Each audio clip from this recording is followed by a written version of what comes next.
It is truly an honor to welcome you to this special Black History Month conversation on behalf of the Black National Speakers Association. I am Hermence, and today we're not just celebrating history, we are celebrating a living legacy. We are joined by a man whose voice has echoed across generations, a man who was once told that he was educably mentally retarded and yet rose to become one of the most influential motivational speakers in the world. A man who reminds us that circumstances do not define us, our decisions do. And so I'm here today with Mr. Les Brown, who has not only built a global speaking empire, he has built belief in millions, including myself. So for those of us who are in this room listening to this podcast today, speakers, storytellers, culture shapers, today is about more than inspiration. It is about responsibility, it is about understanding what it means to carry the torch forward. So, Mr. Brown, thank you so much for your life, your voice, and your unwavering commitment to really helping people discover what is possible. So, we are honored to have you here today. Well, thank you. I'm honored to be here. I admire the work that you're doing.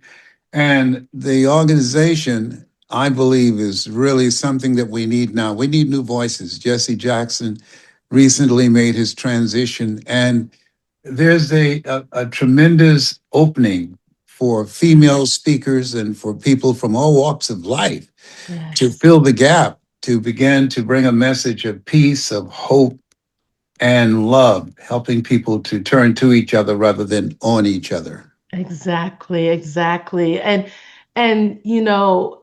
uh, it's one of those things where this idea of passing the torch. And I was blessed with the opportunity to see you in person on stage a couple weeks ago at your event here in Atlanta. And you spoke about legacy and what that really meant for you. So I want this conversation to really pour in directly into the theme of legacy. But on top of that, how you have built your legacy built on discipline and community and belief in oneself. So my first question for you is the story itself, your story is really built on resilience, how I understand it. And it starts off with you often saying that you were dropped into an abandoned building, you and your twin brother. No, And then, we weren't dropped in. oh, you were, No, we were born left. abandoned building on Oh, a you were floor. born there. Yes, Okay. because Miami, Florida, where they have Jackson Memorial Hospital, which is the largest hospital there. Right. Time, consider I was born February 17th, 1945. So they did not accept Black patients at that time. Okay. They were turned away. My birth mother, Dorothy Bell Rucker, I just found this out 3 years ago, and she was taken to an abandoned building. And she was there for a few days and gave birth to me and my twin brother, Wesley. Wesley, anybody looking at us would have said that they're going to end up statistics. But Wesley, he's my hero. My brother, he's a combat soldier Oh and my he's goodness. a Purple Heart. He served 24 years in the military, jumped out of airplanes, a paratrooper 176 times. So he's my hero. And then what I'm doing, and I just found out 3 years ago that the first time when I spoke out of Miami, I spoke in Atlanta for a lady by the name of Barbara King. She Mm. made her transition and she had Hillside Spiritual Center. Unbeknownst to me, my birth mother was a member there. And she was on the front row when I spoke. And a niece that I just met, she said, Uncle Les, during the whole time while you were talking, Auntie Dorothy kept saying, "That's my boy." She said, "I thought she was agreeing with you, but now I know she was saying, that's my boy, and that she was your mother." This thing called life. She knew me, but I didn't know her. And she didn't approach me, but I was glad to know that she had the opportunity to know what happened to me and my brother Wesley. What was the feeling like when y you found out that your birth mother was right there seeing you and watching you? It What was was that? shocking. My oldest son did a genetics search and he called and said, I found them. I said, found who? I found out who your birth mother is and your birth father, Randolph. They call it Oliver Randolph. And they live in Gainesville, Georgia. And my mother, biological mother, I always say that God took me out of my biological mother's womb and placed me in the heart of my adopted mother. And she was a motivational speaker. I was Wow. shocked to find that out. She spoke with Mary McLeod Bethune and Eleanor Roosevelt. She traveled all over Georgia and around the country. Oh my goodness. Yes. And so they have the Beulah Rucker Museum. That's my grandmother. And she was an inspirational speaker as well. And it was it was like a completion that I finally found the missing piece to the puzzle. Wow.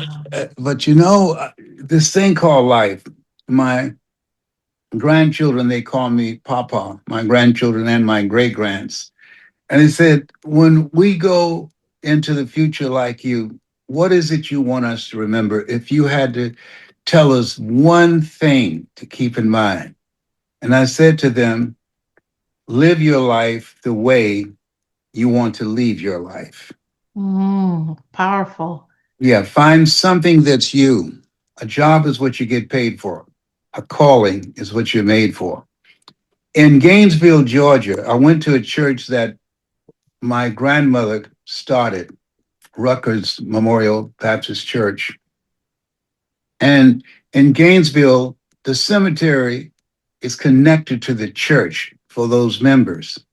So they said, come, let me show you where your mother was buried. And they took me there. And then they took me to this other church and said, let me show you where your father was buried. And my twin brother Wesley was with me. And then, and they showed me all the different Randolphs, the tombstones. And then she pointed at the ground. She said, see right there? I said, right where? There's no tombstone there.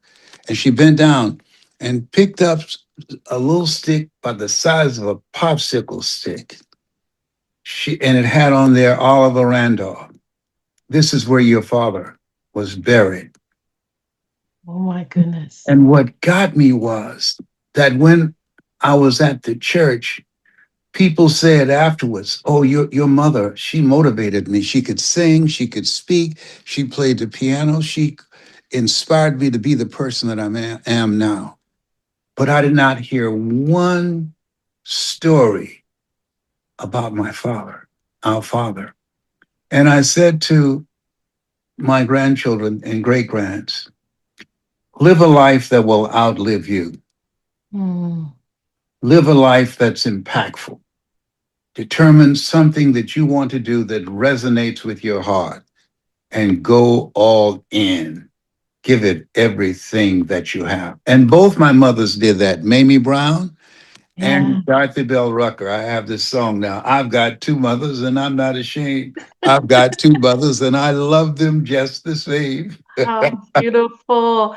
So it's safe to say you got it honest. You Yeah. got Well, it honest from both sides of your family. isn't that interesting? I spent a full day with Maya Angelou, one of the most blessed days in my life. And I said to her, you're such a gifted communicator. She said, when people say that to me, I get upset. And I asked her, why? She said, show me a gifted heart surgeon. They Mm, work at it. I have two brothers, George and Rudy. They were raised by a birth mother. They're nothing like me at all. They didn't get what I got because they did not put in the work. I believe all of us have greatness in us. And mhm. I believe the reason that scripture says the road to life is straight and narrow, and few there be that find it, is that the majority of the people are driven and attracted to entertainment, but the True. few The few are driven and attracted by things that can educate them, that can empower them, that they're willing to invest in themselves because they know that in order to do something you've never done, you've got to become someone you've never been. So my two brothers, Rudy and George, they weren't into self-development, even though our mother was and went to Mhm. seminars and workshops, and they carried her bag or her attache case. And I was just thinking, my twin brother, nor my five other brothers and sisters, none of them have ever spent one day in a seminar with me or read any of my books. None. And I believe that there's a reason that we're taught familiarity breeds contempt. I saw a quote the other Mhm. day that really resonated with me. There are people who would drive thousands of miles or fly thousands of miles to come to your funeral, but won't lift a finger when you're alive to help you Ooh, do what you want to do or to take in and digest what it is that you are promoting: greatness, hope, living a life of purpose and meaning. And so at this stage of my life, just turned 81 on February the 17th, I'm reminded of the words of my most famous student, which was Dr. Miles Monroe. And he said, Les Brown, there's no success without successors. mm, This is a time that you yeah, want to spend with people who are willing to invest in themselves and who want to master the art of storytelling. You want to share with them what you've learned in these 53 years and how you've been able to reach, without artificial intelligence, over 3 billion people around the world. right. And so that's what I'm focused on now. Oh, that's beautiful, Mr. Brown. Thank you for sharing that because oftentimes I think as you always say, we all have greatness inside of us, but it's very much how we choose to use it, right? How, in what direction we choose to, bring that greatness out and the No, impact. but the majority of us don't know it Oh, okay. because we're raised in a culture that for years never recognized our humanity. That is Just think true. about right now, Very this true. day and age, the president of the United States put a picture out with Michelle Obama and Barack Obama as apes. Yeah. Just think about it. Heartbreaking. Heartbreaking. Yes. And what he has done, he's shown the true character of America. That all the things that happen to us, one of the things that we know, silence gives consent. Yes. Two white people were killed by ICE agents. Thousands of white people across the country demonstrated. But when it happened to us, they look the other way or say nothing. They're silent. And so, what we have to do is recognize we were born for such a time as this. Recognize that we were chosen to be here. Stony the road we trod, bitter the chastening rod, felt in the days when hope unborn had died. Yet with a steady beat have not our weary feet come to the place for which our fathers sighed. We've come over a way that with tears have been watered. We've come treading a path through the blood of the slaughtered. We are the descendants of the ones that would not die, that someone paid a price for us to be here. And And we're we have still a here. respect. Yes, and we have Still to here. pay tribute to them by the life that we live and understand and know the accomplishments that they made. We're standing on their shoulders. They're an example of the possibilities of what we can accomplish with all that we have going for us now. It's an incredible time to be alive.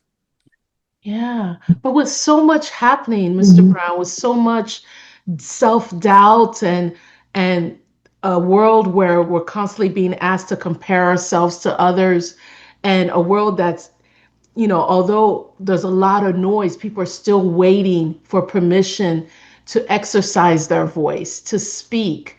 What are two questions I think that you can share with us that individuals need to ask themselves when it comes to how they unleash or release that greatness? How do they find out what the greatness is that they have inside of them? That's a very important question.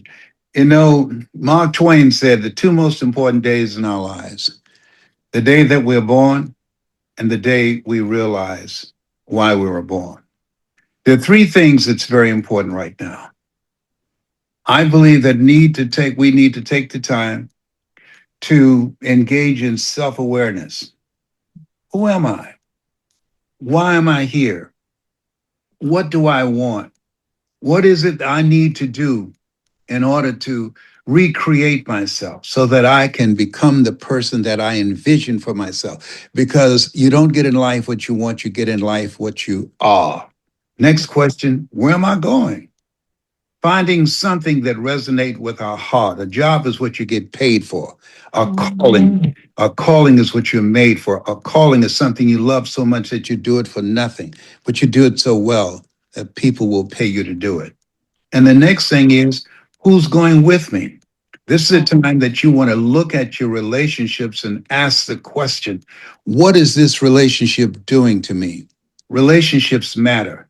You earn within $2,000 to $3,000 of your closest friends. And so when I found that out, I got all the broke people out of my life.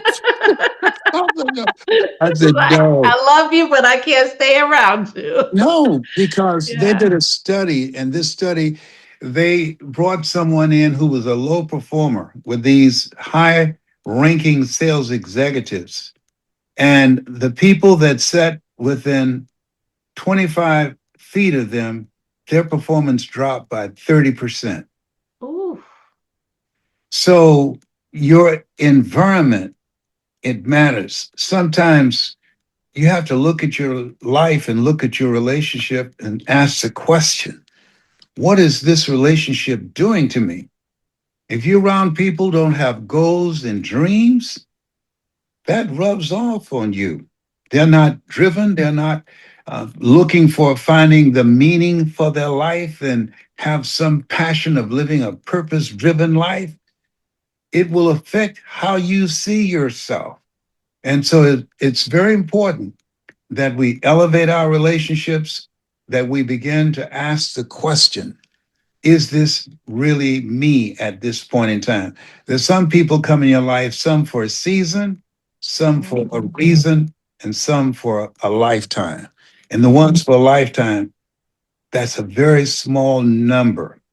But it's important when you look at yourself, knowing that you can't get to that next level by yourself. You have to elevate your relationships. When I first started out as a speaker, I was earning around $2,500 to $3,000 a month.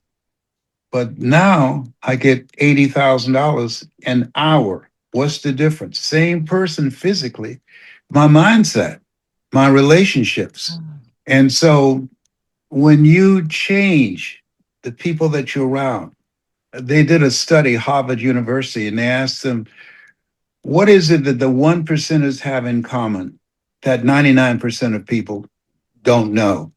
And what they discovered that the 1%ers have what is called a reference group, a Mm. group of people, small group of collaborative, achievement driven, supportive relationships, people that hold them to a higher standard, people that challenge them, people that bring the best out of them. Oh.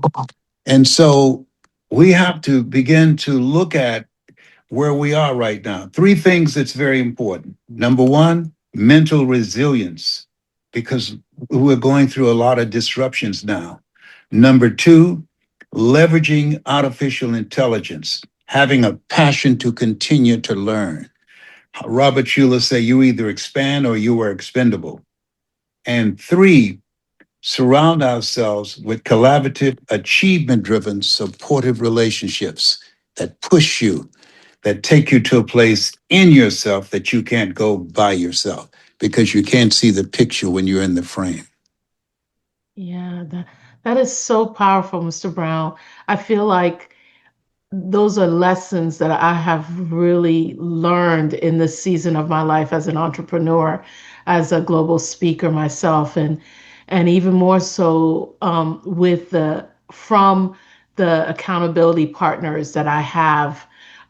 With since I've been a member with the Black National Speakers Association, because I am surrounding myself with mentors, with people who may not have the same journey, have taken the same journey, but they know that the journey is not always so easy, and they're there to support me and to pour into me. And I think that is the beauty and the power of associations such as the Black National Speakers Association, because we're always there to share, right?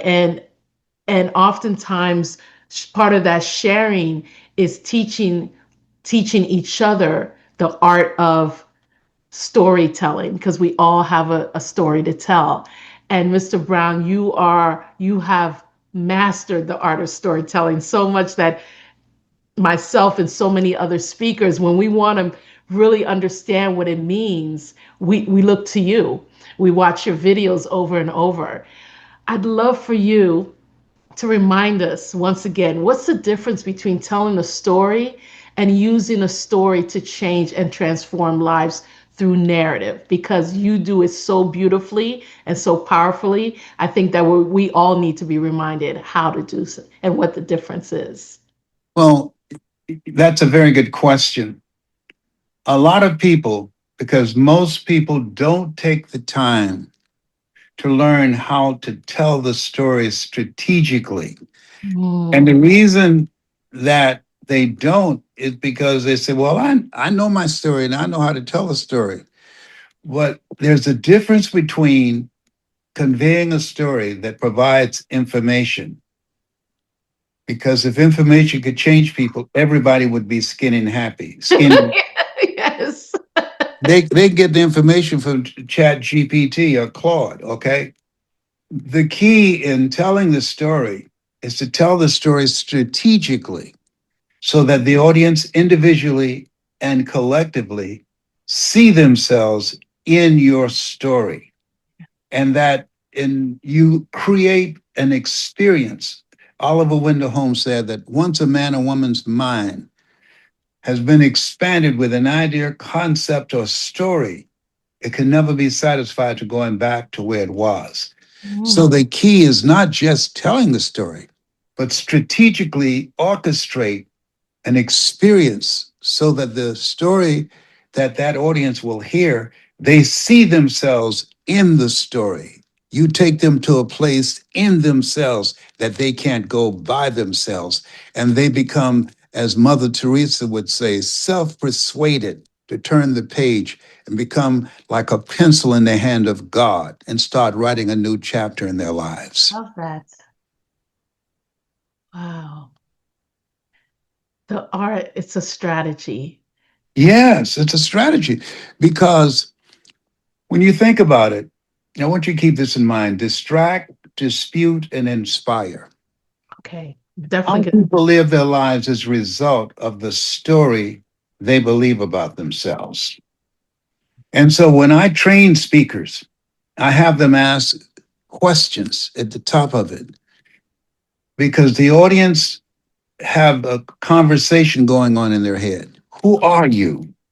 What do you have? And why should I care? Mm. And so at the top of your presentation, you want to give people some insight into who you are. Why? Because people don't listen to people who they don't know. If they know you and they can relate to you and feel a connection with you and can identify with you, that's major. Those are three superpowers that artificial intelligence does not have. People cannot identify with artificial intelligence or relate to it or feel connected with it. And so when you are able to answer those questions, who are you? What do you have and why should I care? You distract them from their current conversations that's going on in their head about themselves, about their job, about what they do, or the people that's in their lives. You distract, dispute through your presentation and the things that you have overcome, the lived experiences that you have that AI cannot have. What you do is dismantle their current belief system, their what psychologists call their self-explanatory style: distract, dispute, and inspire. And you inspire them to have the courage to make a new decision about their lives. Nothing is done without courage. Be of good courage. We're told that. That statement is it's in the Bible over 42 times. And so when we speak, what a lot of people do unknowingly because they haven't been trained. And I want to say it's very important for people never let somebody teach you how to do something that they have not done. Mm. Never let somebody try and take you to some place where they have never been.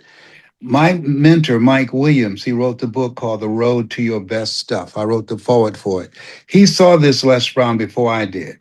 It's very important for us to have people in our lives that believe in us until our belief kicks in. And I saw him speaking. I was in the audience.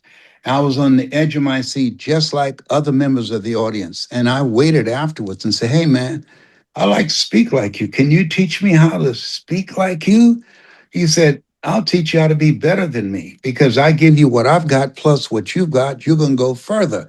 I said, "I'll never be that good." And the reason I said that, because I have no college training. And he was a student at Ohio State University. And so I looked up to him. And for years, I would go see Zig Ziglar and Tony Robbins and Dr. Norman Vincent Peale and Bob Proctor. And I would say, I'd like to do that. But I talked myself out of it. And one of the things I'm saying to people when there's an argument between your mind and your heart, follow your heart. Our minds have been conditioned to be practical and logical and realistic. The culture that we live in, it's a culture that make you feel less than, and it's all over our environment and including the internet. And so what we have to do is find people who where we want to go. There are people taking advice from people they would not exchange their lives with. Okay. No, you want people around you that you say, "Hey, I want to learn how to do it like you're doing it." And that's what I did. And it made the difference in what I was able to accomplish being inducted into the Hall of Fame of the National Speakers Association and being selected among the top 5 speakers in the world, getting the Golden Gavel Award from Toastmasters International. And when Toastmasters International selected the top 5 speakers in the world, I was among them. I'm the only one still living. And so right now, your ability to tell your story and your experiences, that's a superpower because we know artificial intelligence does not have lived experiences. Right. So now the influencers, the people that know how, as Steve Jobs said, the storyteller is the most powerful person in the world. The person who can give a presentation and allow that audience, individually and collectively, to see themselves in that presentation and as a result, expand their hearts and touch their heart because we're emotional people and expand their vision of themselves. All the possibilities unlimited of what you can do and where you can go with that. It took me 3 years to earn my first million as a speaker, but now with artificial intelligence and all the tools we have, it take you in one day, you can earn $1 million. So we're living in an incredible time that it's there are so many things that we can do now that years ago would take years to do, and now we can do it in the blink of an eye. And so I'm just so excited about the possibilities. Even at 81, I tell people, I said, listen, You're never too old to learn, and you're never too young to teach. So I'm learning still. I'm like the lady who said, Lord, I ain't what I want to be, ain't what I'm going to be, but thank God I sure ain't what I was. Oh, yes, yes. And in everything you just shared with us, one thing that comes to mind is this idea of success, right? The work that's behind the success. And that it's, often, I've heard you say that, success isn't convenient, right? It takes hunger, it takes commitment. And then you have to be battle tested. Yeah, your faith has to be battle tested. Um, and I feel like more now people are quick to want to just, shoot up to the moon and call that success, and are not at are not willing to understand that you have to be battle tested. Nothing's going to come easy. So I'd love for you to share with us, what is one discipline or a mindset that you believe separates good speakers, great, or speakers who are, still just sharing a story, but not storytellers. I think that great speakers must know in order in order to be great, you've got to be willing to make mistakes. I remember I spoke at this church. I was called upon to do the morning prayer. I went to this church because Dr. Charles Adams, who was selected among the top 5 ministers in the world at that time, came to a seminar that I did in Detroit at the West Side Activity Center.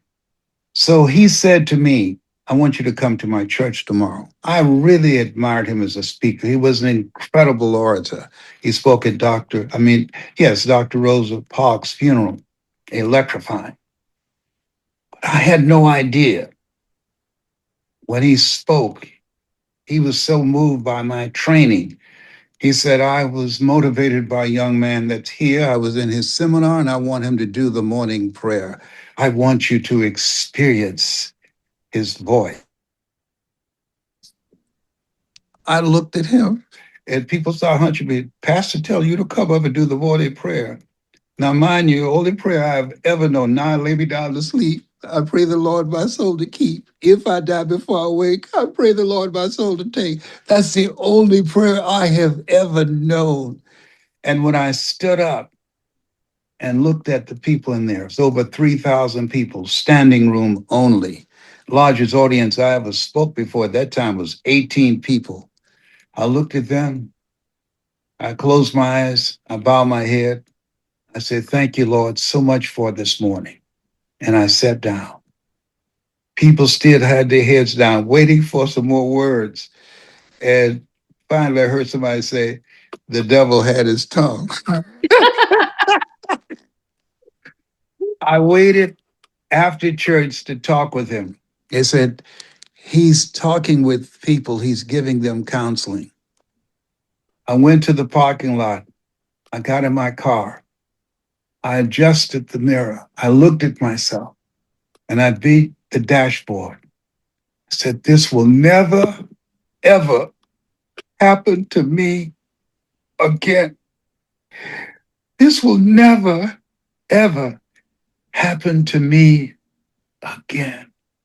And no one in that audience who saw me that morning when I choked would have predicted that one day that same guy would speak in the Georgia Dome before 80,000 people. The speech is still on there, and people around the world have seen it. Millions of people. It's not over until I win.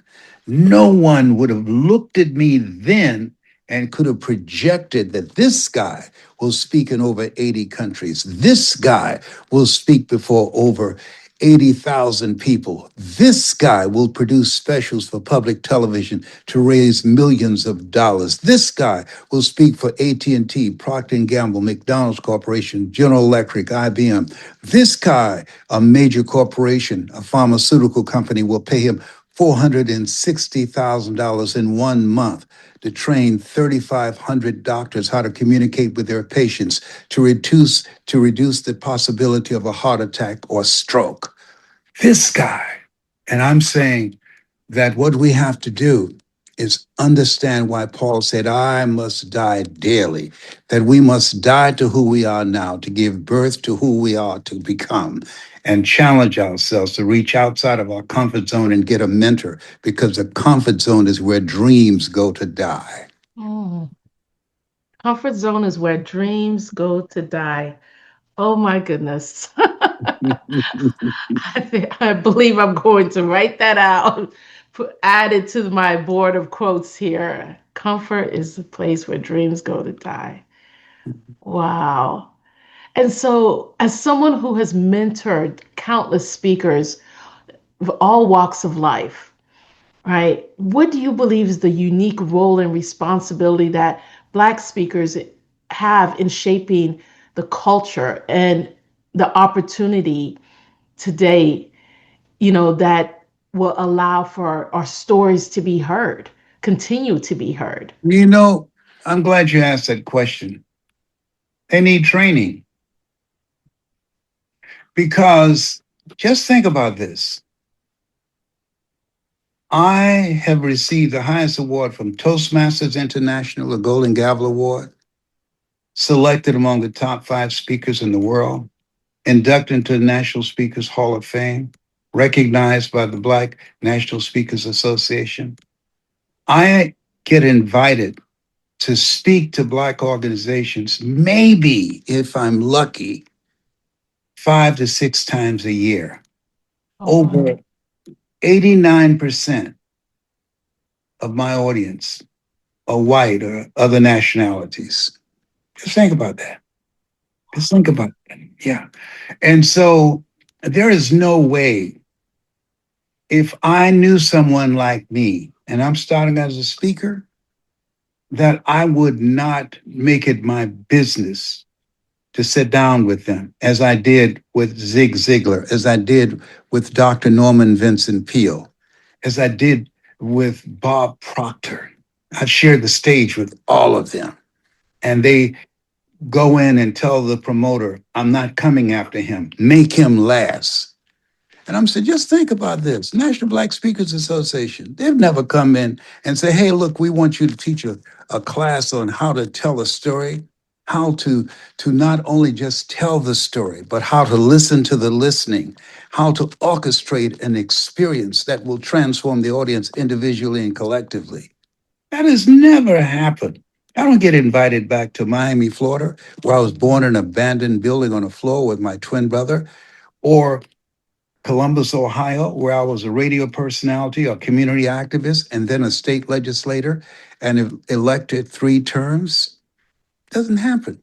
And so when we look at the role that we can play now, the reason that I got mentoring, that I invested in myself with Mike Williams, who wrote the book, The Road to Your Best Stuff, because I knew that you can't read the label when you're in the box. We all have what are called scotomas, blind spots. And so I was willing to learn from someone that was where I wanted to be and had the skill set that I wanted to have, so that when I get on a stage with a microphone, I can command that audience. And those members of this organization, they assume they know. They assume they know. I, I'm invited by Toastmasters organizations constantly, and the Optimist Club constantly, and various other entrepreneurial groups saying, teach us how that we can build our brand, teach us how to become an influencer like you have done, teach us how we can make a national and global impact like you. And what I have found, that what just this interview with you, in 53 years of speaking, this is my second one with an African American. Wow. Oh, man. The other one was with Dr. Cheryl Wood, and then you.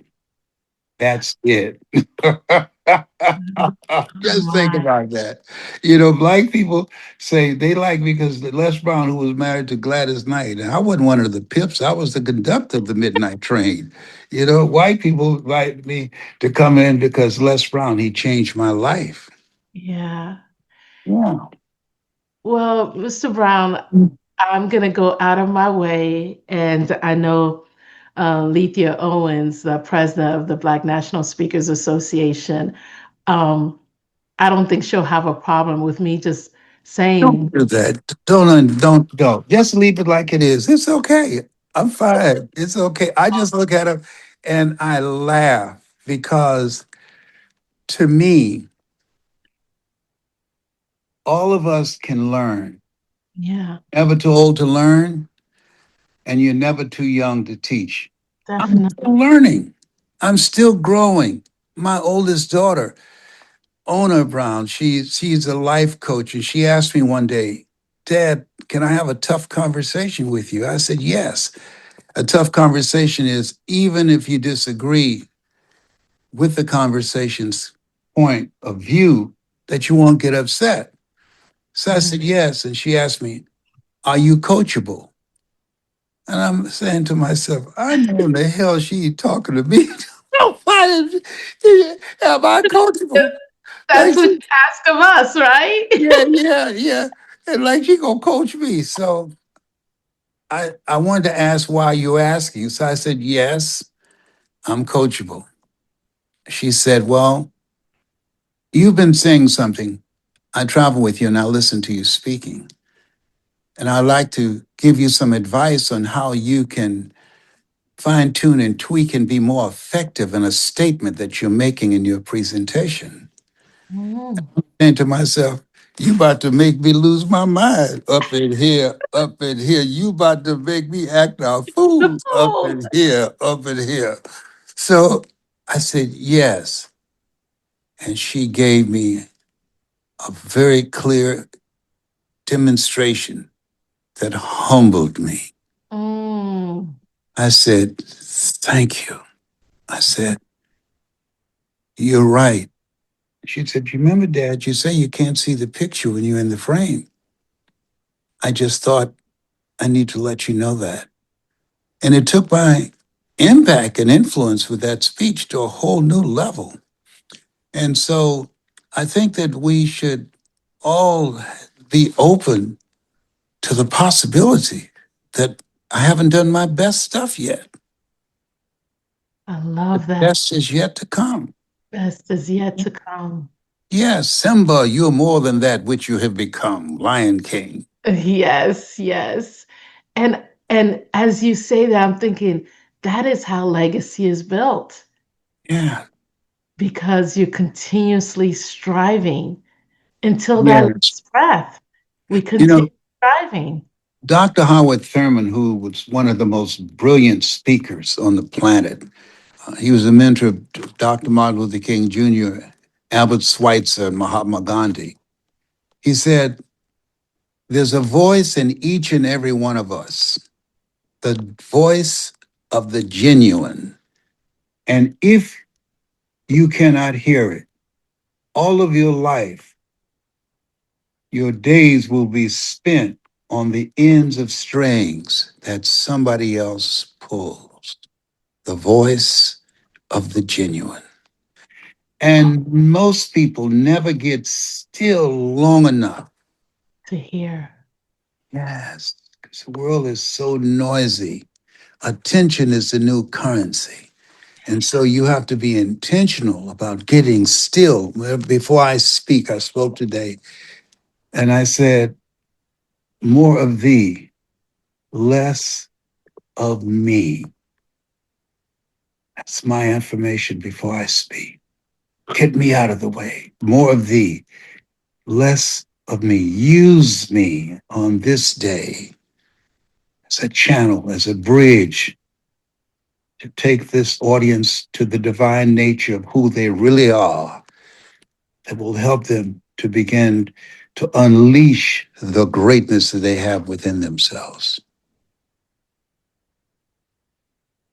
And that is, I'm going to speak for myself, but that is exactly, not, and now you've put words to my sentiment before I come in front of a crowd. When that little moment I have before my name is called on stage, that is the feeling and the sentiment I want. And and there are times where honestly there's doubt, that comes in my mind. Am I going to be able to reach these individuals? Is someone going to be able to walk away and say that those words that Hermence shared has changed my life, has helped me understand how I can unleash the greatness inside of me? That is my prayer. And I feel like that that requires me better understanding my craft as well, right? And just like your daughter came to you, asking you if you're coachable, right? That is important because in order to better understand your craft, you have to be able to learn from the great, those who understand and have understood it for 30 plus years, such as yourself. And you have to be coachable. But I Yeah. think not enough of us know exactly what being truly coachable is. Yes. But I want to share something with you. I want to give you a secret that made me stand out in the industry to this day. Okay. The speaking industry is governed by the Dale Carnegie course. They teach, and it's a very good course. Tell them what you're going to tell them, and then tell them what you told them. I train speakers, and here's what Mike Williams taught me, and I stand by this. Never let what you want to say get in Get the it. way of what your audience needs to hear. And all that get understanding. So before I speak to any group, I send them a needs assessment. What mission statement? Okay. Tell me about the founders. What is it that you want the audience to walk away with? The unspoken conversation. Who are the speakers you've had in the past? What are the things that resonated with the audience? Or what are the things that fell flat? What Mm, are some of the areas I need to stay away from? So that when I custom design this presentation for you, that they will leave there feeling better about themselves, but talking about you and glad that you brought me in and wrote that check. yes. And Yes. so when they provide that information in that needs assessment, then I position my quotes, my stories, and all of the things that I want to bring their point home that impact their bottom line or what they're looking for that audience to walk away with. I'm not guessing.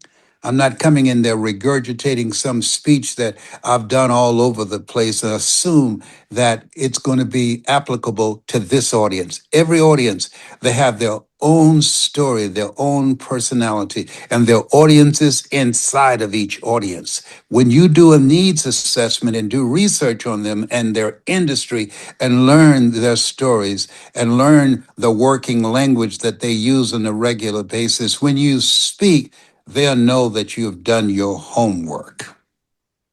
And so it sounds like it's about you knowing the audience as opposed to the audience knowing you, No, they're going to get to know me. It's about me getting to know who they are. who they are exactly. Why did they bring me in? Audience. What Yeah. is it they need me to say that they can't say? Yeah. Yes, you got to do your homework. You have to. And Yeah. and so I can't tell you the number of times CEOs said, I have never received a questionnaire like this before. No one has ever asked me. They all come in and just give their speech. Yeah. Yeah. And I'll share it with you. I'll send you a needs assessment. It's very Oh, simple, I'd but love that. it has a lot of value. I'd I be get very that filled out. blessed to receive it for sure. For sure. And what are some, the people that what are some resistance that you find with speakers that you do coach? What are some things that let you know that they're not coachable when you're working with them? Oh, no. I interview them beforehand. Oh, you interviewed them before that. I'm Okay. not interested in working with everybody. Yeah, I'm okay. looking to work with the few. Okay. Yeah, no, that makes sense. Yeah. That The makes sense. the You don't speaking want to industry waste has your been, time. yeah. Yeah, the speaking industry is hijacked where people are speaking to sell. I speak to serve.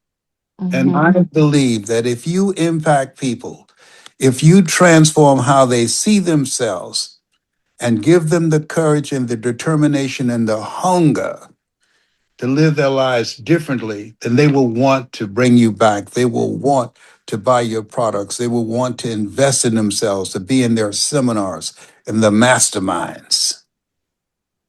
Yeah. They would want to be in your presence. Absolutely. Yeah. Wow. Oh, that is powerful. I'm definitely taking all of this to heart. I'd like, for us Are to, you recording this now? yes, I am. Make sure you send me a copy, Of please. course I will. Of course I Okay. will. Definitely. You'll be the first to receive a copy for sure. Thank you. Because this conversation is too powerful not to be recorded because my Mhm. memory is not so great. So I definitely, and I've been jotting down and taking notes for sure. I'd love for us to move to this idea of okay, you've done the work and now you find yourself on stage, right?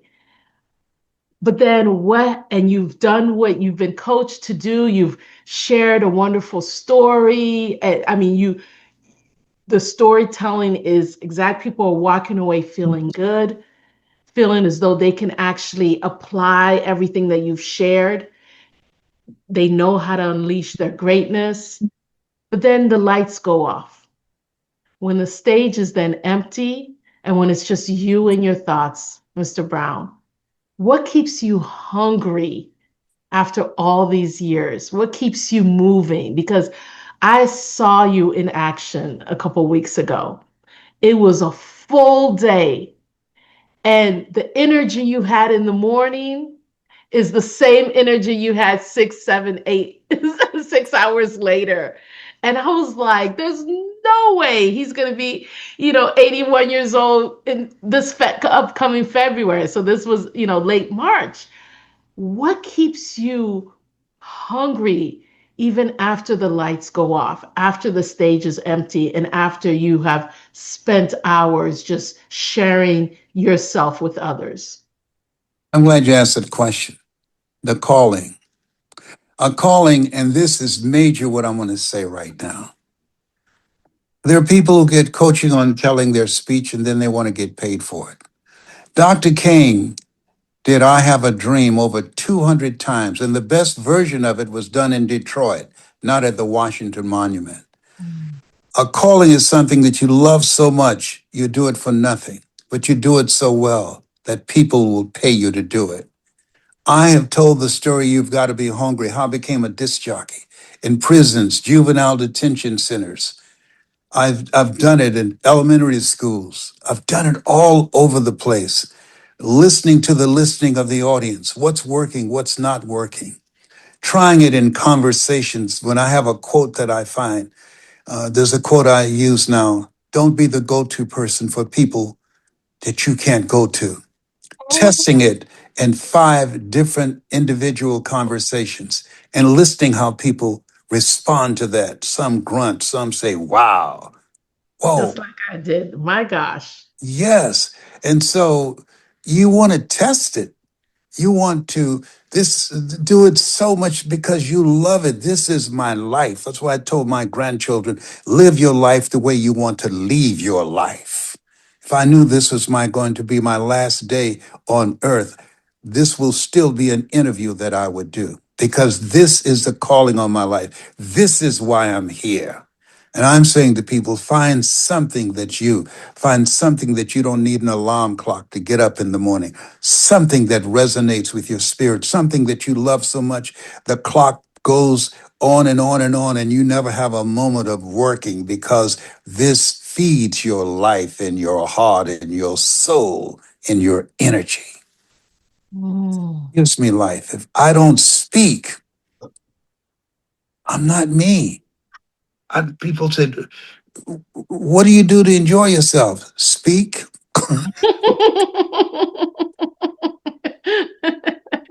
I told my kids, when I die, don't let them embalm me for 3 days. And during those 3 days, sneak into the morgue and put a microphone in my hand. If I don't grab it and say, you got to be hungry, call your brothers and sisters and say, Daddy's gone. How you know? I Goodness, put at a least 3 days. microphone in his hand. Yeah, he didn't say nothing. I put a microphone in his hand. His lips didn't move. He gone now. We can make arrangements. Oh, wow. Yeah, that's that's powerful. Oh my goodness, I am going to be cheesing and smiling for the rest of the week, the weekend and the week. Yeah. For, looking back over your life and your career. Now, for Black History Month, we often, too often, I feel, focus on those who have passed, right? Those who are no longer here with us, which is wonderful. But as we've been talking about, you can create your legacy now. Your legacy is what you create as opposed to what people say so much that you left behind. So, looking back over your life and your career, which moments of cultural pride and community uplift really informed your voice the most? Like, Dr. Carter G. Woodson, he okay, said, if you can determine what a man shall think, you never have to concern yourself with what he will do. He said, if you can make a man feel inferior, you never have to compel him to seek an inferior status, for he will seek it himself. And if you can make a man feel justly an outcast, you never have to order him to go to the back door. He'll go without being told. And if there's no door, his very nature will demand one. So the work that you are doing in the National Black Speakers Association eliminate the virus of AIDS, addiction to incarceration and death syndrome, to teams and basketball teams and baseball teams. We're going to have little league dermatologists, cardiologists, and endocrinologists, teaching them how to become an asset to our society rather than a liability, and let them know that they're a masterpiece because they're a piece of the master. masterpiece because they're a piece of the master. Yes. Wow. Oh my goodness. Mr. Brown, thank you so very much. I know I want to leave this last piece with you. yes. When they demanded of Jesus when the kingdom of God shall come, he said, the kingdom of God cometh not by observation. They shall say is neither lo there, lo here. Behold, the kingdom of God within you. Now listen to me closely. The kingdom of God is within you. The kingdom of God is voice activated. That when you speak, you activate the greatness and the audience and the people that are listening. When you speak, you unleash them from the things that has been conditioning in them and giving them a limited vision of themselves. When you speak, you inspire to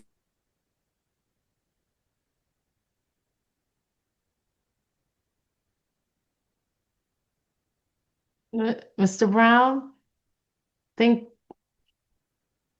think he froze there for a second. Oh goodness.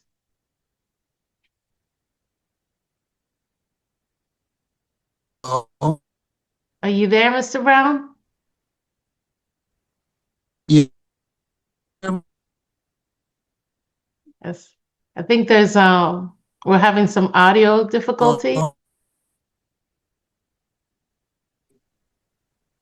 Okay, you're back. mhm. So you said you left off of when you speak. Oh, hold on, let me get my Walgreen glasses here. So I wish. So yes, Okay, saying when you speak. that when you speak, the kingdom is voice activated.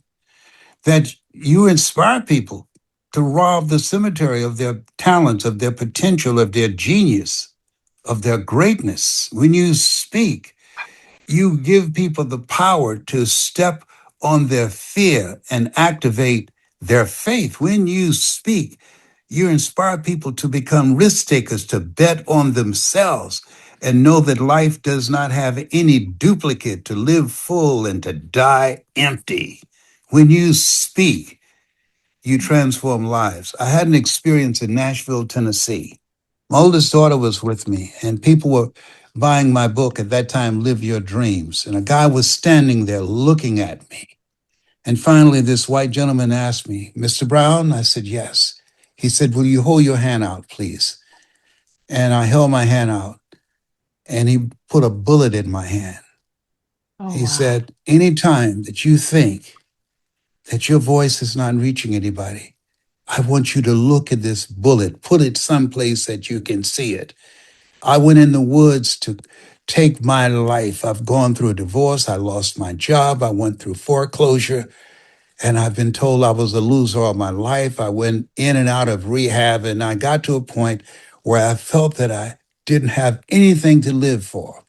And then at this rehab center, I heard a voice speak to me. It was your voice.